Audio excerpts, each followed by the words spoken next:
execute. What you up to now? Day 3,132. Sharon Horne-Ellstrom here.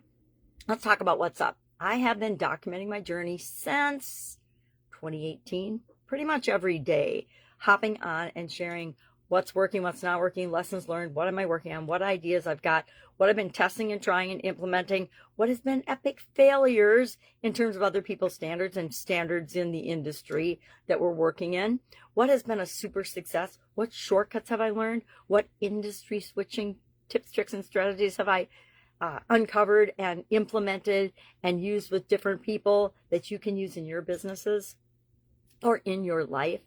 This month, we're focusing on spirituality. I share a 9-part life framework. I have since at least 2020. And actually, before then, it was just a 7-part life framework. I learned from Jim Rohn and Tony Robbins back in the 1980s, mid-1980s, I believe.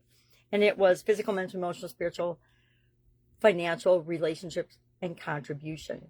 And in the pandemic era, I call it the pandemic era now, apparently, in 2020 and 2021, I signed up for a coaching program because, like so many others, everything in our lives had pretty much been blown up. Some people were working harder than they ever had because their industry was I can't remember what we even called it back then, anyway, one that was important for the rest of humanity. And the rest of us, our businesses were shuttered and we were sent home to just wait it out and stay away from other people. Now, I'm not going to even go into what I think about that, but I do think some good things came out of the pandemic. I think online shopping has been, for someone like me, tremendously helpful and beneficial. And I think that the pandemic forced businesses to actually find ways to make it work and implement it in a way that was profitable for them and solved a huge problem for the people that they serve. So win-win on that.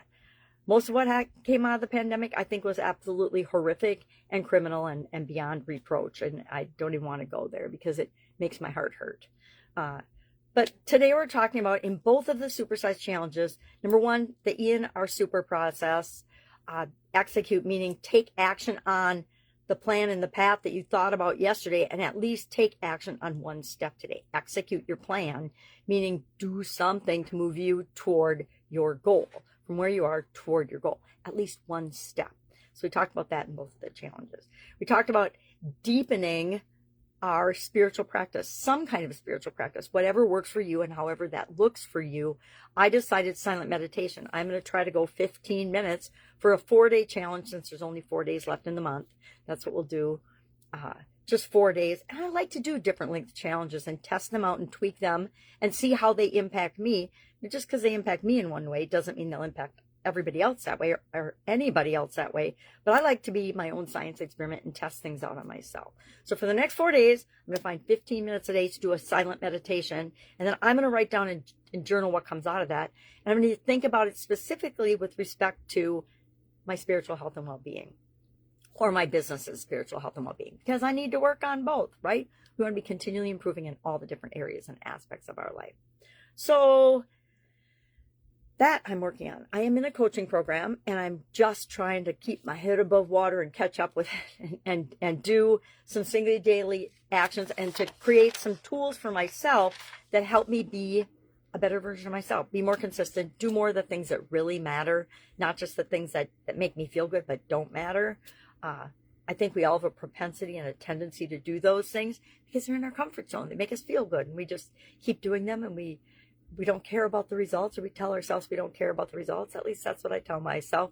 But deep down, I really do care about the results, right? I really do want to make an impact. I really do want to make the world a better place. So I want to stop spinning my wheels and I want to streamline and do what works in certain areas, especially when it comes to showing up and being visible in the world. All right. If I can help you in any way, reach out and ask. Otherwise, have an awesome day, and I will, of course, be with you tomorrow.